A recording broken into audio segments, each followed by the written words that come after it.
দর্শক আসসালামু আলাইকুম। আমি এই মুহূর্তে দাঁড়িয়ে আছি জুলাই স্মৃতি জাদুঘরের সামনে, যেখানে দেখতে পাচ্ছেন আপনারা বৃষ্টি পড়ছে।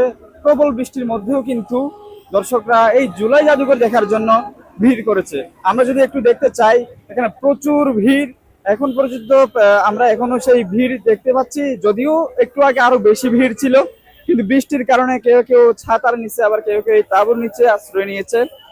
তবে যেই বিষয়টা তাদেরকে বেশি ইয়ে করে যেই বিষয়টা তাদেরকে বেশি এখানে আসার জন্য আগ্রহ বাড়িয়েছে, সেটা হলো 24-এ তথা জুলাই গণ অভ্যুত্থানে যে ঘটনাগুলো, পৃথক পৃথক ঘটনাগুলো ঘটেছে, সেই ঘটনাগুলো সেই ঘটনাগুলোর সাক্ষী হওয়ার জন্য তারা মূলত এখানে এসেছে।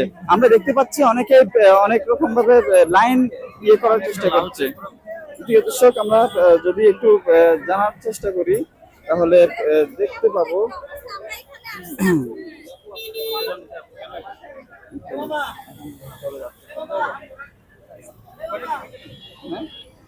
হ্যাঁ দর্শক, আমরা দেখতে পাচ্ছি ভিড়ের মধ্যে তারা টিকিট কাটার জন্য অনেকেই কিন্তু চেষ্টা করছেন, কিন্তু অনেকে হিমশিম খাচ্ছেন টিকিট কাটার জন্য। আসলে এখানে এত যে ভিড়ের মধ্যে তারা সবাই সেই 24-এর জুলাই গণ অভ্যুত্থানের যে স্মৃতিগুলো, সেগুলোর সাক্ষী হওয়ার জন্য এখানে সবাই টিকিট, ছেলে থেকে শুরু করে শিশু থেকে বড় সবাই কিন্তু, ছেলে মেয়ে উভয় এখানে ভিড় করছে।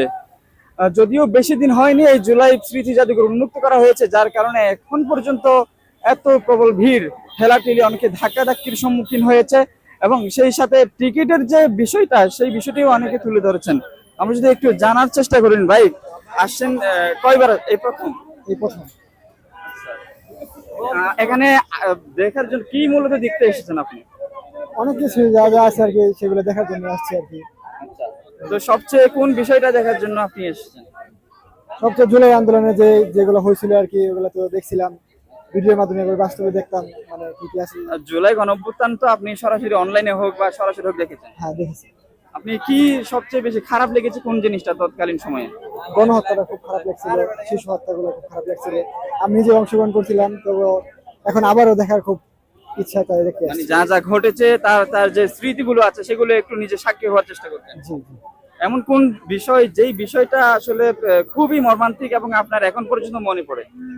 এখন হচ্ছে যে এগুলাই যে তখনকার যে কোনো একটা ঘটনা। আবু সাইদকে হত্যা করেছে, এটা, তারপরে যে মুগ্ধকে হত্যা করেছে, এগুলো মানার জন্য না। এগুলো সাক্ষী হওয়ার জন্য আপনি ছিলেন। দর্শক, উনি যেমনটাই জানিয়েছিলেন 24-এর গণ অভ্যুত্থানে যে আবু সাইদ হত্যা এবং যে মুগ্ধ, পানি লাগবে পানি, এইভাবে যে একটা, সেটা এখনো অনেক দর্শনার্থীদের মনে এখনো দাগ কেটে যায়, সেই বিষয়টি তিনি জানিয়েছিলেন। আমরা যদি একটু দেখার চেষ্টা করি তাহলে ভিড়ের মধ্যে, বৃষ্টির মধ্যেও, আমরা যদি একটু জানার চেষ্টা করি, বৃষ্টির মধ্যেও কিন্তু এখানে এখন পর্যন্ত দর্শনার্থীদের ভিড়। আপু, কেন এসেছেন এখানে? দেখতে আসছি ভাইয়া। এই বৃষ্টির মধ্যেও এমন কি আছে এখানে যে? মধ্যে আসিনি, আসার পরে বৃষ্টি শুরু হয়েছে। ছাতা নিয়ে আসেননি? না, বৃষ্টি ছিল না তো যখন বেরোইছি তখন। জুলাই গণঅভ্যুত্থানের কোন বিষয়টি সবচেয়ে বেশি আপনাকে ইমোশনালি হার্ট করেছে? ওই যে বাচ্চাদেরকে যে মারছে, অনেক ছোট ছোট বাচ্চারা মারা গেছে, এটাই তো ধন্যবাদ। দর্শক, যেমনটি জানিয়েছিলেন, বাচ্চাদের যে বিষয়টি, বাচ্চাদেরকে যে গুলি মেরে হত্যা করা হয়েছে, বাসার মধ্যে ছিল, অথচ একটা বুলেট তার নিজের সন্তানের, বাচ্চাদের যে বুক ঝাঁঝরা করে ফেলেছিল, নিহত হয়েছেন। কেউ হারিয়েছে তার ফ্যামিলির সন্তান, আবার কেউ হারিয়েছে তার ভাই, আবার কেউ তার বোনকে হারিয়েছে। যে বিষয়টিগুলো তারা জানাচ্ছিলেন, এবং সেই সাথে তারা সেই বিষয়গুলোরই, দৃশ্যগুলোরই যে প্রতিস্থাপন এখানে করা হয়েছে, সেগুলোর বিষয়টি জানার জন্যই, দেখার জন্য এখানে এসেছেন। এখানে কি দেখতে এসেছেন? আমরা এখানে দেখতে আসছি গণভবনে কি কি মানে 5 তারিখের ইয়াতে যা যা হয়েছে, আগস্টের 5 তারিখে, ওগুলা এখানে দেখতে আসছি। এগুলো নাকি সাজানো ছিল, এর জন্য আসছি আর কি আমরা ঘুরতে।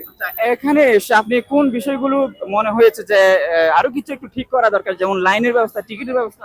জি, টিকিটের ব্যবস্থা হচ্ছে, টিকিটের নিয়ম শৃঙ্খলা ঠিক নাই, তারপর লাইনেও একটু সমস্যা আছে, এগুলো ঠিক করলে ভালো হয়। আরো কয়েকটা গেট দেওয়ার প্রয়োজন, টিকিট কাউন্টারটা একটু ঠিক করা আরো প্রয়োজন বেশি।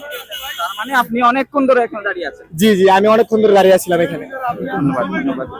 প্রিয় দর্শক, বেশ অনেকজনই আমাদেরকে জানাচ্ছেন যে টিকিটের এবং যে লাইনের যে ব্যবস্থা সেটা আরো ঠিক হওয়া দরকার এবং ডিসিপ্লিন আর একটু মেনটেন করা উচিত ছিল বলে তিনি মনে করেন। আমরা যদি একটু জানার চেষ্টা করি, আপু কতক্ষণ হয়েছে আসলে? এই যে সবে মাত্র নামলাম, এখন এসেছি। এখানে যে টিকিটের যে বিষয়টা, যে ঠেলাঠেলি ধাক্কা ধাক্কি করে টিকিট নিতে হচ্ছে, এই বিষয়ে যদি কিছু বলতেন। প্রচুর, আমার ওই যে বড় ভাইয়া উনি নিয়ে এসেছে, আমরা এখানে দাঁড়িয়েছি আর প্রচুর মানুষের ভিড়। কতক্ষণ হবে আপনি এসে? এই 15-20 মিনিটের মতো সবে মাত্র এলাম, টিকিট পেয়ে গেছে। এখন হচ্ছে যে ঢোকার জন্য মানে অনেক লম্বা সিরিয়াল। প্রিয় দর্শক, বেশিরভাগই আমাদেরকে যেটা জানাচ্ছেন তাদের লাইনের এবং টিকিটের যে সমস্যা, সেই টিকিটের সমস্যাটাই বেশি তুলে ধরছেন।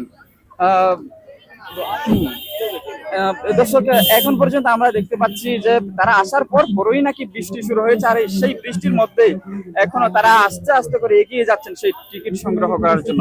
সবাই সেই 24-এর যে জুলাই গণঅভ্যুত্থানের যে বিশেষ বিশেষ যে ঘটনাগুলো, যেগুলো মানুষের ইমোশনে দাগ কেটে যায়, সেই বিষয়গুলো যেখানে এখানে প্রতিস্থাপন করা হয়েছে, সেই দৃশ্যগুলো দেখার জন্যই মূলত এত ভিড়। বিশেষ করে আজকে শুক্রবার, অনেকে ব্যস্ততার কারণে প্রতিদিন আসতে পারে না, আজকে শুক্রবারে বৃষ্টি হলেও তারা এখানে অংশগ্রহণ করার চেষ্টা করছেন। দর্শক, আমরা দেখাচ্ছিলাম চার্চ টিভির পর্দা থেকে। আপনারা সাথেই থাকুন এবং দেখতে পাবেন আরো নতুন নতুন এরকম ঘটনা।